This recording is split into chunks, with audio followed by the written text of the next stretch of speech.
గుజరాత్ కి చెందినటువంటి ఒక మహిళ పాక్ జాతీయుడిని పెళ్లి చేసుకుంది. అయితే తనకి 2 పిల్లలు ఉన్నారు. ఆ పిల్లలు కూడా పెద్దవాళ్ళు అయ్యారు. వాళ్ళ తల్లిదండ్రులను చూడడానికి తాను ఇండియా రావడం జరిగింది. ఇక పంజాబ్ మహిళ విషయానికి వస్తే ఆమె ఒక పాక్ జాతీయుడిని అయితే పెళ్లి చేసుకుంది. తన తల్లిదండ్రులను చూడడానికి ఇండియాకు వచ్చింది తన 2 పిల్లలతో కూడా.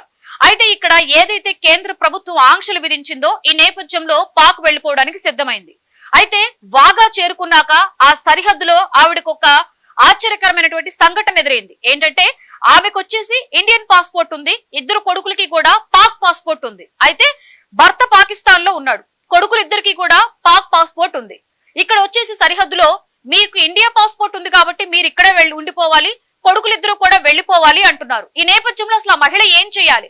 భర్త పిల్లలు ఆ దేశంలో వారు కాబట్టి వాళ్ళకైతే అక్కడ అనుమతి ఉంది, మీకు లేదు అంటున్నారు. అసలు ఈ కేసుని ఇప్పుడు ప్రభుత్వం ఎలా డీల్ చేస్తుంది?